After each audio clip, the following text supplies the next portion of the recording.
Everyone to this overview of the first canto of Srimad Bhagavatam.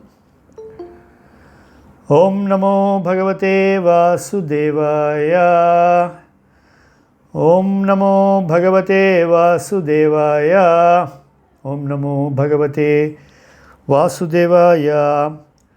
Narayanam Namaskritya Naram Chaiva Narottamam Devim Saraswatim Vyasam Tatho Jayamudhirayed Nashtaprayeshu Bhadreshu Nityam Bhagavata Sevaya Bhagavatyuttama Shloke Bhaktir Bhavati Naishtiki Mukam Karoti Vachalam Pangum Lankhayate Girim Yatkripatamaham Vande Sri Guru Dinatarinam Paramananda Madhavam Sri Chaitanya Ishwaram Namo Vishnupadaya Krishna Prasthaya Bhutale Srimate Bhaktivedanta Swaminiti Namine Namaste Saraswate Deve Gauravani Pracharine Nirvishesha Shunyavadi Paschatya Deshatarine Shri Krishna Chaitanya Prabhu Nityananda Shri Advaita Gadadhara Srivasadi Gaura Bhakta Vrinda Hare Krishna Krishna Krishna Hare Hare Hare Rama Rama Rama Hare Hare.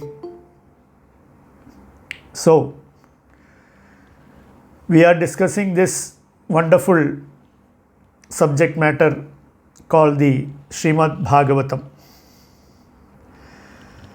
Srimad Bhagavatam is the crown jewel of all Vedic literature, considered to be the crown jewel of all Vedic literature. Is called the Amala Puranam. That means that Purana which has no malam, no dirt whatsoever in this.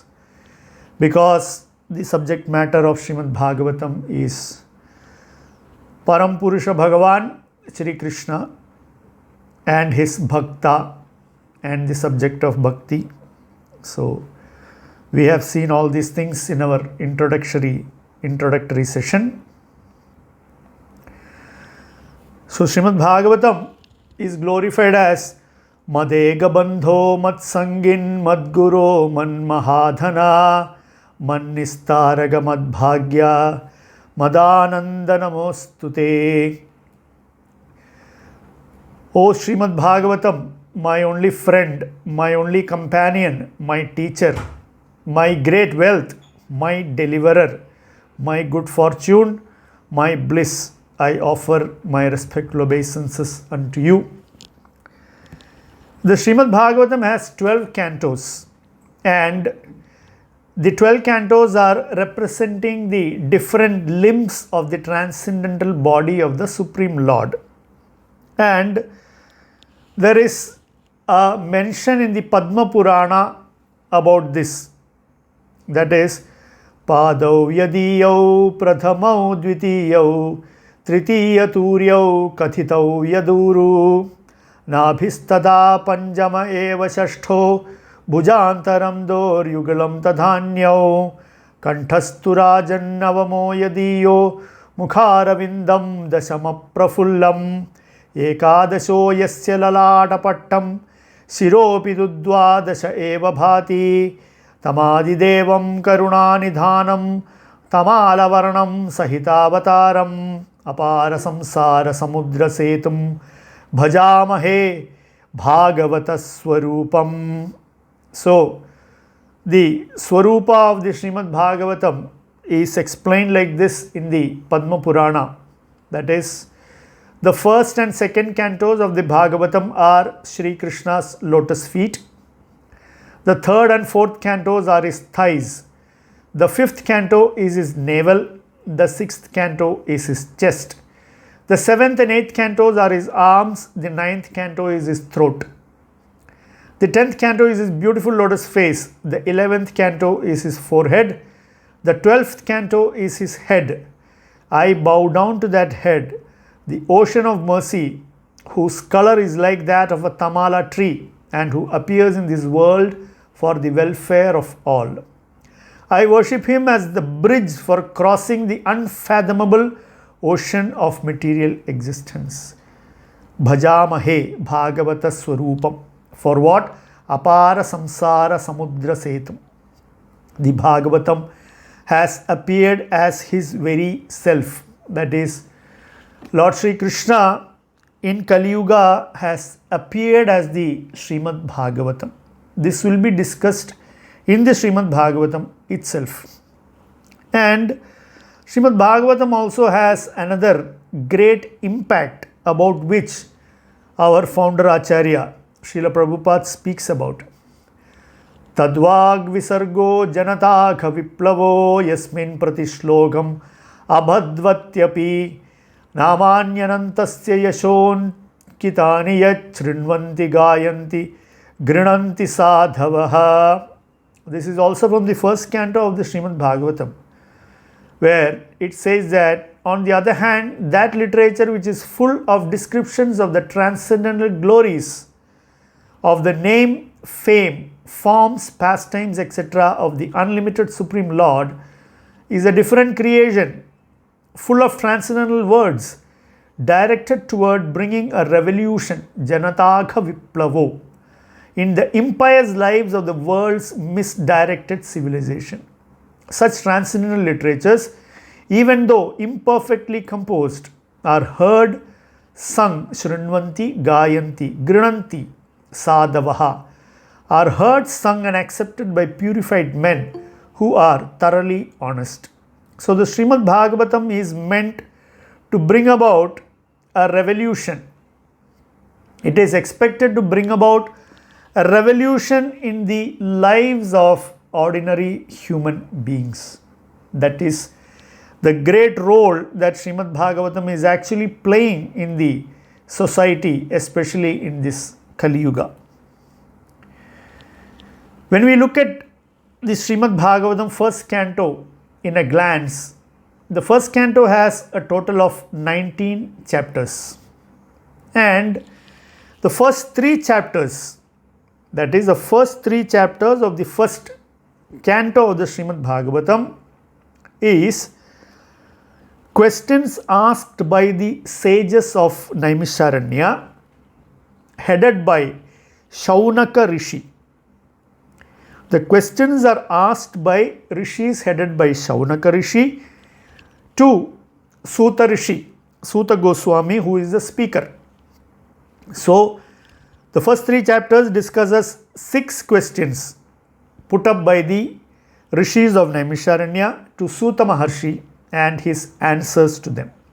And the very beginning of the first canto of the Srimad Bhagavatam, in the first 3 shlokas, that is the first canto, first chapter, first 3 shlokas, the first shloka defines absolute truth.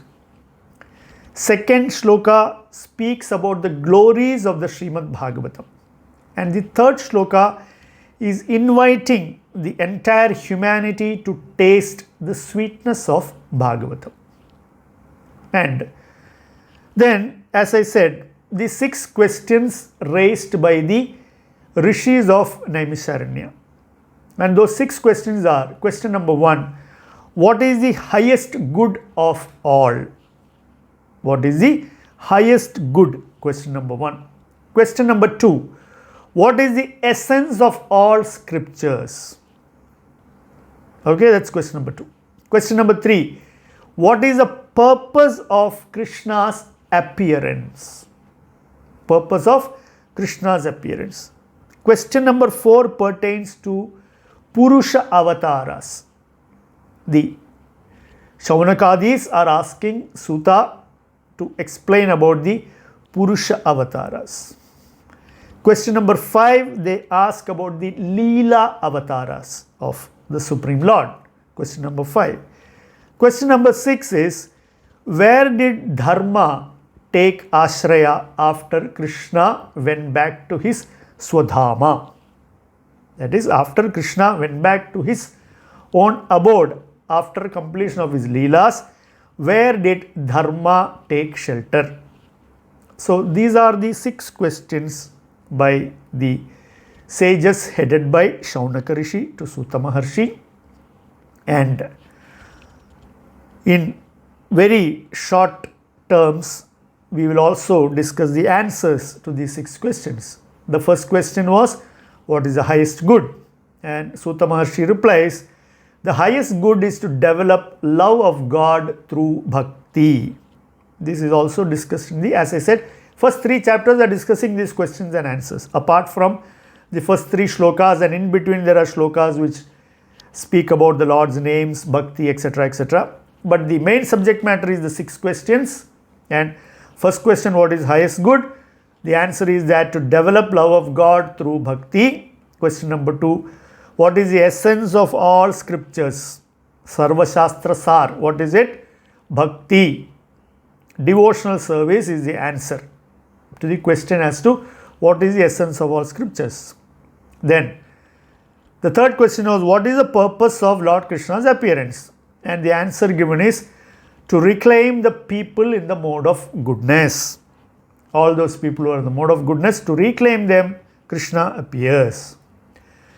Fourth question was Purushavasaras, and fifth question was Leelavataras. That will be explained in several verses through chapter 2 and chapter 3. Purushavasaras and Leelavataras are explained. And in the end of chapter 3, the 6th question gets answered, that is, where did Dharma take shelter after Krishna's disappearance? The answer is Dharma took shelter of the Srimad Bhagavatam. So this is how the first 3 chapters of the first canto. Okay, and then from the 4th to the 19th chapter, again Shaunakadi is asked 4 questions from Suta Maharshi, and the answer to those 4 questions actually comprise of the rest of the first canto. And what are those questions? Question 1 is the history of Srimad Bhagavatam. They will ask Suta Maharshi as to how the Srimad Bhagavatam came about. We already discussed this in the initial introduction, so I am not going into that. Second question they ask is the birth and activities of this great king named Parikshit, who is the grandson of Arjuna. So they are asking about the birth and activities of Parikshit. And then the third question Shaunakadi asks is, why did Parikshit give up everything to sit on the bank of the Ganges? This is the third question. So the second question, which is birth and activities of Parikshit, will be explained through various verses about, so when we go into details of those chapters, we will discuss that. And why did Parikshit give up and go to the bank of Ganga? Basically, we also spoke about this in brief in the beginning, that is, he was cursed by the Rishiputra named Shringi, and then he is going to, because he has got only 7 days to live, he has gone to do what is best for himself. And the fourth question was, how is Shukadeva Goswami perceived in Hastinapura, and how did his meeting with Parikshit happen? So, how did this 19th chapter of the 18th and 19th chapter of the first canto actually speaks about Shukadeva Goswami, the original speaker. In our context, the first speaker is Shukadeva Goswami, or Shuka Brahmam as he is called, Shukarishi as he is called, the son of Vyasadeva. So, how did he come, how did he meet, and how did the narration start? Okay. So, this is how the 19 chapters of the first canto is laid out. Now, we are now starting with the first chapter of the first canto. So, the first chapter of the first canto, as we already said, the first 3 verses act as a prelude to Srimad Bhagavatam, and then from shloka 4 to 8, the Shaunakadi Rishis are glorifying Suta Goswami, Suta Maharshi, who is their narrator. As far as they are concerned, the ones at Naimisharanya, for them the narrator is Suta Goswami. So, and then from verse 9 to 23, the Shaunakadi Rishis, they are explaining the situation of Kali Yuga, and the affairs of the Kali Yuga people, and they are asking their 6 questions, expressing an eagerness to hear from Suta. So, this is how the 23 verses of the first chapter is laid out. So, the The very first shloka of Srimad Bhagavatam begins thus: Om Namo Bhagavate Vasudevaya Janmadyasya yathonvayati tarataschaarteshvabhijnaswarat Tene Brahma Hridaya Adikavaye Muhyanti Yat Surayah Tejo Varimrudham Yatha Vinimayo Yatra Trisargo Mrisha Dhamna Svena Sada Nirasta Kuhakam Satyam Param Dhimahi. As I said, this first shloka is defining Krishna as the absolute truth.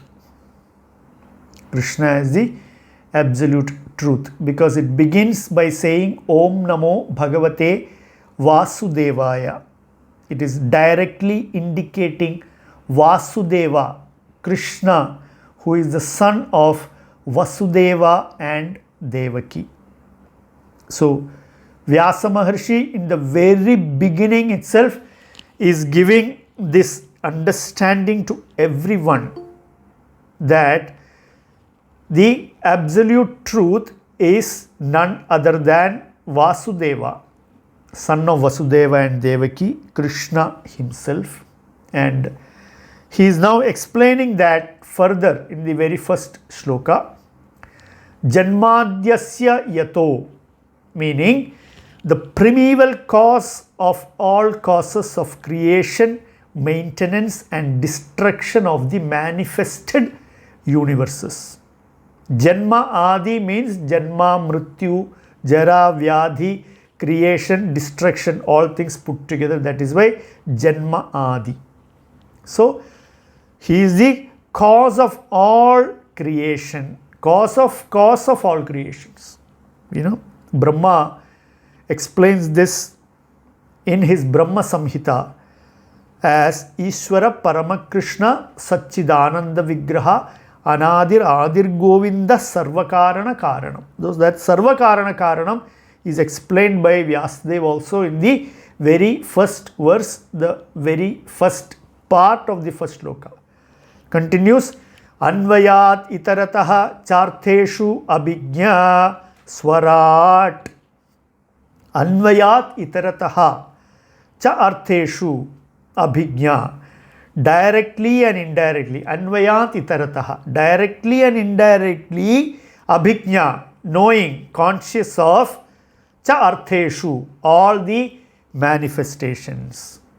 So, Om Namo Bhagavate Vasudevaya. O my dear Lord Vasudeva, one who is the primeval cause of all causes of creation, maintenance and destruction of the manifested universes, and he who is directly and indirectly conscious of all manifestations and is fully independent. Charteshu Abhijna Swarat. Fully independent. And he, who is he? Tene Brahma Hrida Ya Adikavaye. He is the one who imparted knowledge, Vedic knowledge, unto the heart of Brahma. Brahma is called Adikavaye, the first created being. Tene Brahma Hrida. That is, the Supreme Lord who directly gave Vedic knowledge to the heart of Brahma. Muhyanti Yat Surayah. The great Suris, the great sages and devatas, they are called Suris. Even they are Muhyanti. They are placed into illusion. How? Tejo Varimritham Yatha. Just as one is bewildered by seeing water in fire or land on water. That is, when fire is blazing, when you look at it, sometimes you feel as if there is water boiling in the middle of it. It's an illusion. Sometimes you see a reflection of land on water. So, just like that, even the great sages and devatas are placed into illusion. Who is placing them into illusion? This Vasudeva. So, Tejo Varimritham Yatha Vinimayo Yatra Triso Yatra Trisargo Amrisha. So, Only because of that Supreme Lord do the material universes temporarily manifested by reactions of three modes appear factual. So, Vinimayo Yatratra Sargo Mrsha, that is, based on the three modes of material nature, the material universes appear, and they appear to be factual, but they are temporary in nature.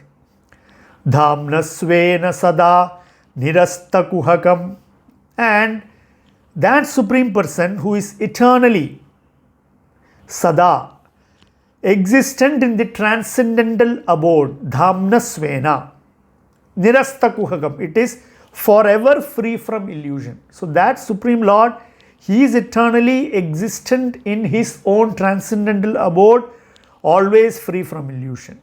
And then Vyasa is concluding this shloka by saying, Satyam Param Dhimahi, I meditate on that absolute truth.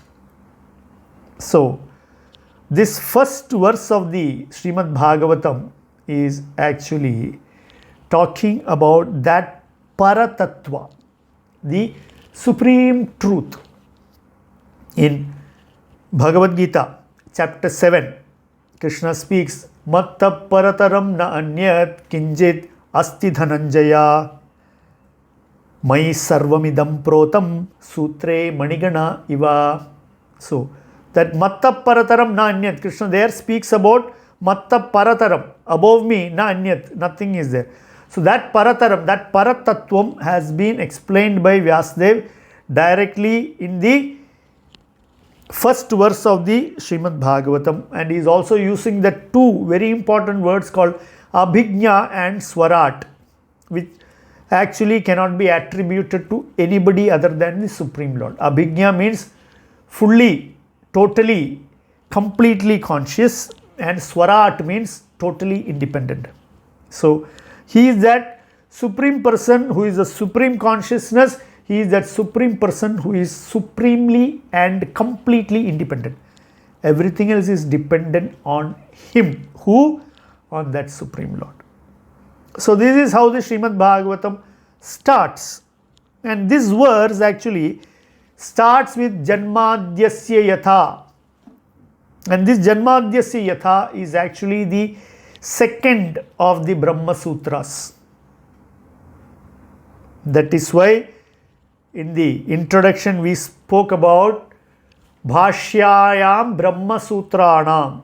This is there in the Garuda Purana, that this Srimad Bhagavatam is actually a Bhashya of the Vedanta Sutra, of the Brahma Sutra. So the Brahma Sutra actually begins like Athato Brahma Jignasa Janmadyasya Yatha, like that. First Athato Brahma Jignasa, let us inquire into Brahman, and then it speaks about this Janmadyasya Yatha. Then next one it says Shastra Yonitvat. Fourth one it says Tattu Samanvayat. So like that, aphorisms, everything is like a phrase only. And this is how Vyasa Maharshi designed that Brahma Sutra. And that in that Brahma Sutra, the first one is that it is an introduction to the Brahma Sutra. Now let us inquire into Brahman, because Brahma Sutra is sutra about Brahman. Okay. So, first he says, Athato Brahma Jignasa. Let us become Jignasu about Brahman. And then immediately he begins by saying Janmadyasya Yatha. So, actually, the subject matter of the Brahma Sutra is starting from Janmadyasya Yatha. And that is the first verse of the Srimad Bhagavatam. That is why Srimad Bhagavatam is called the commentary by the author. The Srimad Bhagavatam is actually a commentary by the author of the Brahma Sutra. So, the commentary of an author is always the most authentic one. So many other great personalities have commented on the Brahma Sutra, including the great Vaishnava Acharyas and also Bhagavad Shankaracharya. All of them have commented. Later Acharyas have also commented on the Brahma Sutra. Everybody has commented based on their understanding of the Brahma Sutra. But the author who knows the best has given his commentary as the Srimad Bhagavatam. So that actually makes Srimad Bhagavatam the quintessence of Vedic literature when we look at it. Like, based on this logic, there is nothing greater or deeper than the Srimad Bhagavatam. So this is how we understand and approach the Srimad Bhagavatam. That is very important for us to understand. So, Srila Prabhupada says that this Srimad Bhagavatam will gradually elevate the unbiased reader to the highest perfectional stage of transcendence. It will enable him to transcend the three modes of material activities: fruitive actions, speculative philosophy, and worship of the functional deities as inculcated in the Vedic verses. So, Srimad Bhagavatam will actually take the reader to the student to the highest level of perfection. And then the second shloka continues to glorify the Srimad Bhagavatam. Dharma projita kaitavotra paramaha nirmatsaranam satam vedyam vastavamatra vastu shivadam tapatrayonmulanam Srimad Bhagavate Mahamuni Krite kim va pareirishvara sadyo hridyavarudhyate trakrtibhi shushrushabhuj tatshanat. So the Srimad Bhagavatam, how it is glorified here. Atra, it keeps saying dharma projita kaitavo atra paramaha nirmatsaranam sadam vedyam vastavam atra vastu shivadam tapatrayonmulanam. So herein dharma projita kaitavo, it is this Srimad Bhagavatam is rejecting materially motivated dharma, means dharmartha kama moksha, the chatur purusharthas that is given in the Vedas, dharma, artha, kama and moksha, is not considered to be the most important things as far as Srimad Bhagavatam is concerned. So, Sri Chaitanya Mahaprabhu, the greatest teacher of the Srimad Bhagavatam, explains that Srimad Bhagavatam is concentrating on the Panchama Purushartha. Beyond the Chatur Purushartha, Panchama Purushartha, which is actually loving devotional service to Krishna. So, Dharma Projita Kaitavo Atra Paramaha. So, it is completely rejecting materially motivated religion and propounding the highest truth, and it is understandable by devotees who are pure-hearted without envy. Nirmatsaranam satam vedyam. So, who understands? Satam, sadhus who are nirmatsaranam, who do not have envy, pure in heart, they can understand what that this Srimad Bhagavatam is propounding the highest truth above and beyond the Chatur Purusharthas, Vastavam Vastu, that is the distinguishing the highest reality from illusion. Shivadam, Shivadam means, Shiva means giving opulence, giving Aishwarya, giving welfare. So, Shivadam means for everyone's welfare. Tapatraya Unmulanam. This Srimad Bhagavatam actually removes our Tapatraya. And what are our Tapatrayas? Tapatrayonmulanam it speaks about. So we are actually, each one of us is going through this Trivitha Kleshas. Three tapas are always hitting us, The three Kleshas. What are they? Adhyatmika, Adi Bhautika and Adi Devika.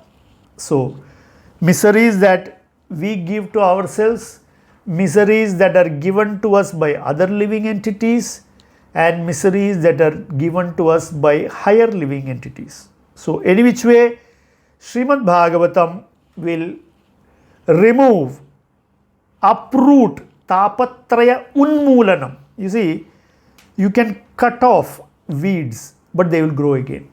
you can cut off anything that is unwanted, that will grow again. But if you uproot it, it will not grow again. So Srimad Bhagavatam, what is it giving? It is propounding the highest truth that will actually uproot the tapatrayas. And it is written by Mahamuni Krite. It is compiled by Vyasadeva in his maturity, and therefore it is sufficient for realizing God. Kimva parair. What is the need for anything else? Ishvara sadyo hridyavarudyate. Because hearing the Srimad Bhagavatam, Ishvara, the Supreme Lord, becomes established in our heart at once. Kritibhihi shushrushabhis takshanat. As soon as one attentively and submissively hears the Srimad Bhagavatam, the Supreme Lord becomes situated, established within our heart at once. You see? So this is the process. By attentively and submissively hearing Srimad Bhagavatam, Ishvara sadyo hridyavarudyate. He becomes established in our heart. So this is actually the process. The Abhideya Tattva is the second verse. The first verse is Sambandha Tattva, how the Supreme Absolute Truth is related to everything. How he is creating, maintaining and destroying. Sambandha Gyan, how the Supreme Lord, who is the Supreme Absolute Truth, who is the Paratattvam, he is connected with the entire material manifestation and each and every one of us. Sambandha, Abhideya, the Srimad Bhagavatam. Approaching submissively and attentively and hearing the Srimad Bhagavatam is the process. And then the third shloka speaks about the sweetness of the Srimad Bhagavatam. What is that? Nigama kalpataror galitam phalam sukhamukhad amrdadrava samyutam pibada bhagavatam rasamalayam muhuraho rasika bhuvi bhavukaha. So, expert and thoughtful men are invited to relish the Srimad Bhagavatam, which is actually the mature fruit of the Kalpataru of the Vedic literatures. Nigama Kalpataror Galitam Phalam. The ripened fruit. The ripened fruit of Nigama. Nigama means Vedic literature. Kalpataru means wish fulfilling, desire fulfilling tree. Kalpataru. Galitam Phalam. That is ripened fruit. Shukamukhad amrdadrava samyutam. It has become even more amrita, nectar, because it has been touched by Shuka. Shuka has two meanings. One is parrot, the other one is Shukadeva Goswami. We also saw how the parrot became Shukadeva Goswami. So, any which way you look at it, touched by the lips of a parrot, the mango becomes sweeter. Pibata Bhagavatam Rasamalayam. This is actually a storehouse of rasa. This is actually the storehouse of the wonderfully sweet rasa exchanges between the Supreme Lord Krishna and his devotees. That is Bhagavatam. So, Pibata, it is inviting, please come, Muhuraho Rasika Bhuvi Bhavukaha. Oh, expert and thoughtful men, please come and drink the Srimad Bhagavatam. You see? So, this is Prayojana.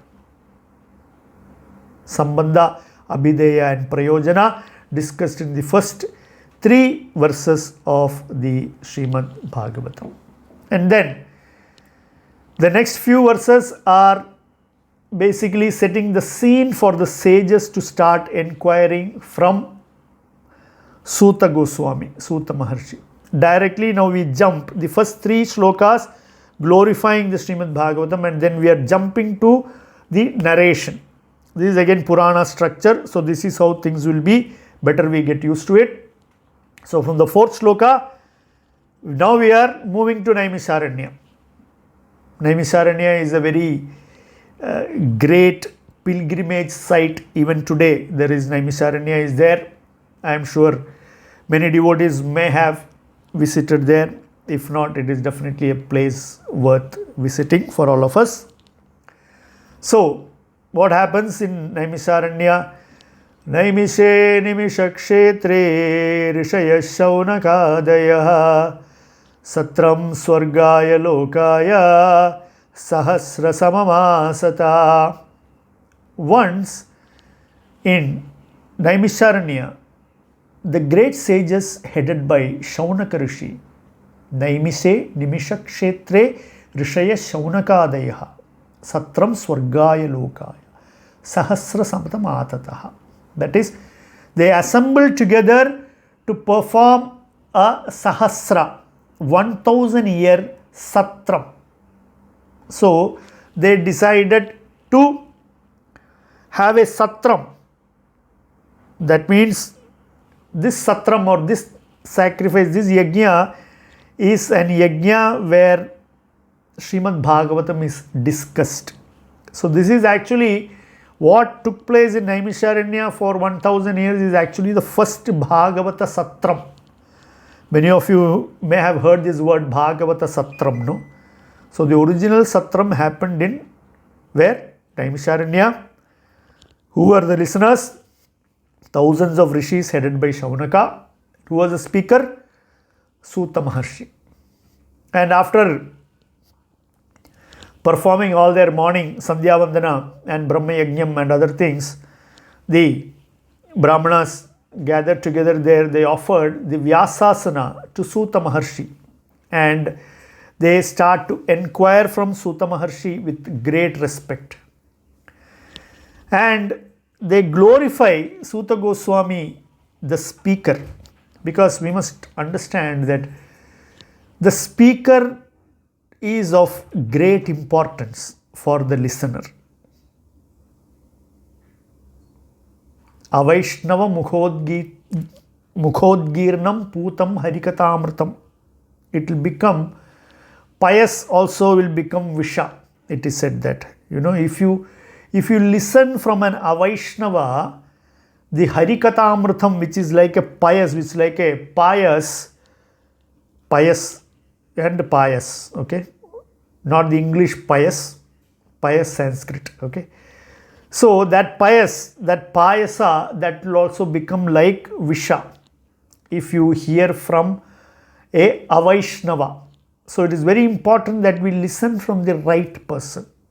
So here they are glorifying the speaker. They are saying, Tvaya khalu puranani setikasani chanakha akhyatanyapyaditani dharmashastrani anyuta. So they are talking about this great personality. They say that you are anakha, means you are free from vice. Adhitani, you are well versed in what and what? Tvaya khalu puranani seti itihasani. So you are well versed in Puranas, you are well versed in itihasa, dharma shastrani. So you have learned all these things. Akhyatani, you can also explain them. And you know Vyasa, you know the other great rishis. And you are also snigdasya saumyasya. That is, Suta Goswami, they say you are a very submissive person, snigdha. And you are saumya, very gentle person. And therefore, because of these great qualities, your gurus have given you all this information, all this knowledge has been imparted to you because of your submissiveness and your gentle nature. And therefore, you please speak to us. You see. So this is how knowledge is received. So anakha, akhyatani, adhitani, vedavidam sreshta, saumya, snigdha. These are all the wonderful qualities of Suta Maharshi, who is going to speak to them. And then the 6 questions of the sages are beginning. The first question is, what is the absolute and ultimate good for people in general? And they are asking this question and adding a comment of their own. In the 10th shloka, they add this comment, Prarenalpayusha sabhya kalau asmin yuge janaha mandaha sumandamatayo mandabhagya hyupadruta. So they are saying, they are asking the ultimate good for people in general, and they are adding this comment about the qualities of Kali Yuga. Prayena alpayusha sabhya, everybody is alpayu. Kalovasmin yuge janaha mandaha, they are very manda, slow, lazy. Sumandamatayaha, there is no one to guide them properly, so they are actually sumandamati. Their mati is sumanda, very slow. Manda bhagya, they are very unlucky people in Kali Yuga. Upadrutaha, they are very disturbed. So they are making this comment so that they will get a very clear answer from Suta Maharshi as to what is the absolute and ultimate good for people in general. You see? And then the next question they ask, please explain to us the essence of all scriptures for the good of all living beings. So we must understand that this Satram, what they have organized, is actually the biggest motivation for this Satram is the good of the general public. As we spoke during the introduction, these great Rishi Munis, they are so worried about Loka Kalyana, means the welfare of the general public, Loka. So welfare in the sense not that they get their roti, kapda, makan, not that welfare. That welfare anyway will get taken care of by their karma, the prarabdha karma and the sanchita karmas will take care of their roti, kapda, makan, and you cannot repair it beyond a certain level, and they know about it.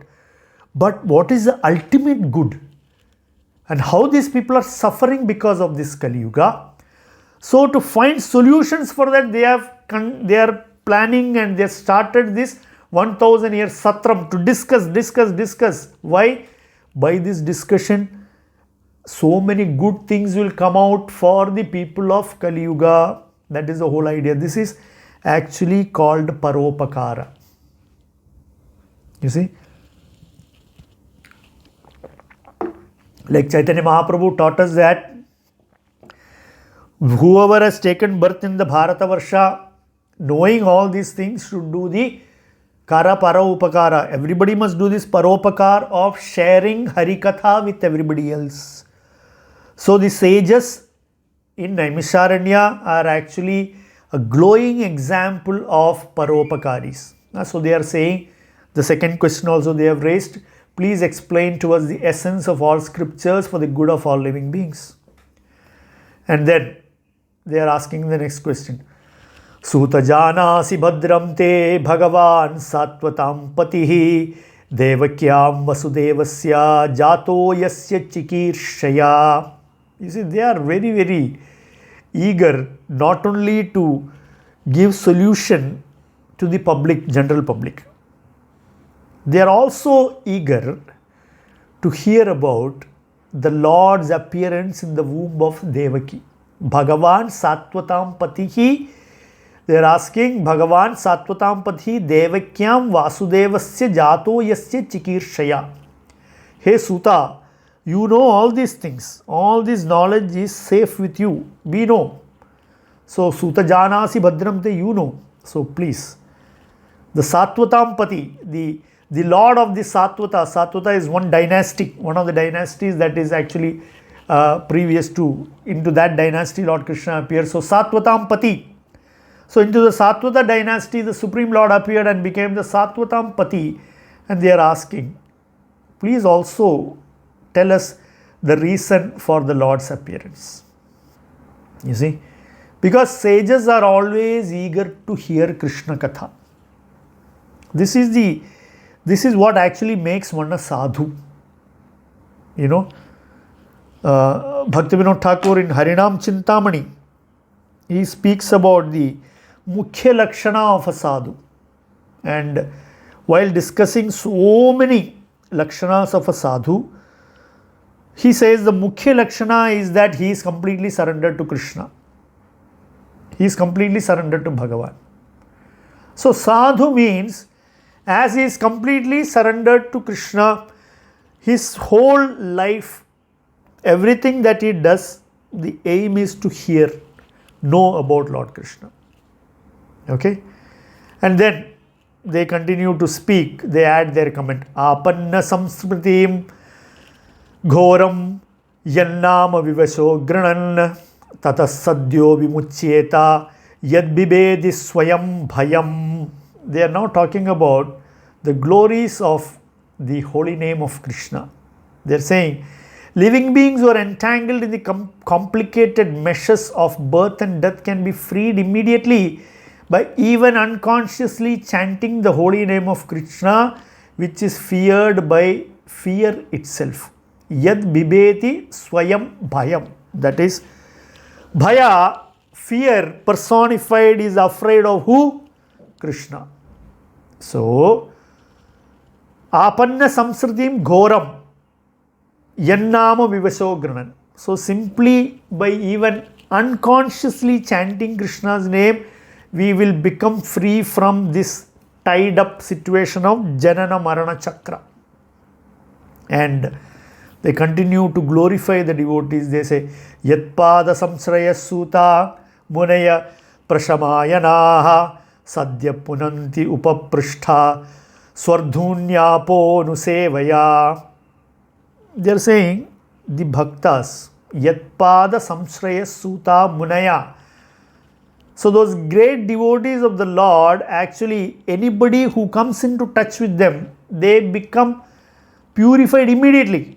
When you come into touch with the pure devotee of the Lord, you will become purified immediately. Whereas they are saying Swardhuni Apo Anusevaya. Swardhuni means Ganga Devi. So they are saying that even the waters of Ganga can only sanctify after prolonged use. So the papa that takes so many Ganga snans to be removed, they are saying that if you actually come in contact with a pure devotee of the Lord, you become sanctified immediately. And they are saying, who in Kali Yuga can be delivered without hearing the virtuous glories of the Lord? So, what does that mean? It means that without hearing the glories of the Lord in Kali Yuga, you cannot be delivered. Or the other way you can take it, that in Kali Yuga, we can all be easily delivered by hearing the virtuous glories of the Lord. But as I said earlier, what is the qualification of the speaker? Speaker should be like Suta Goswami. Speaker should be like Suta Goswami, Anakha Akhyadani Adhitani Vedavidam Shrestha Saumya Snigdasya. Such wonderful qualities should be there, then we can all become delivered. And then they are saying, please describe about that Lord who is performing his adventures in various incarnations as Purusha Avataras. And then they are saying, also please narrate the transcendental pastimes of the Lord's multi-incarnations, that is, the various Leela Avataras. And they are saying that as far as the transcendental subject matter is concerned, there is no saturation point. One can never be fully satiated by hearing the Lord's Leelas. Okay? And so they continue to indicate that they are very eager to know about how Lord Krishna, along with Lord Balaram, they played like human beings. They are asking, O Suta Maharshe, please tell us. And we are actually assembled here in the pretext of this satram, but only to hear at length about Lord Krishna. We are here in the pretext of this satram, but our original idea is what? The original idea is that we want to hear. We want to hear the message of Krishna, and in this way we want to perform our sacrifice. So now they are requesting to Suta Maharshi, they are saying, Tvanna sandarshito dhatra dustaram nishtitirshatam kalim sattvaharam pumsam karnadhara ivarnavam. They are saying, we think that we have met your goodness by the will of providence, just so that we may accept you as captain of the ship, for those who desire to cross the difficult ocean of Kali, which deteriorates all the good qualities of human beings. So, Kalim Sattvaharam Pumsam Karnadhara Ivarnavam. And we have met you and we want to accept you so that we can cross over this Dustaram Nistitir Satam. That is, we want to cross over, we are desirous to cross over, but this is Dustaram, means very, very difficult to cross over. And by the will of Providence, we have met you. So please, Bruhi Yogeshware Krishne Brahmanye Dharmavarmane Swam Kashtham Adunopete Dharmakam Sharanam Gata. So they are saying, since Sri Krishna, the absolute truth, Bruhi Yogeshware Krishna, the master of all mystic powers, has departed, Swakashtham, he has departed to his own abode. Swam Kashtham Adunopete. So he has gone to his own abode. So whereas Dharma gone and taken shelter of. So like that, the questions of the sages get concluded in the 23 verses of the first chapter of the Srimad Bhagavatam, first canto. So this is how the first chapter is concluded. Hare Krishna, Srimad Bhagavatam Grantharaj ki jai, Srila Prabhupada ki jai.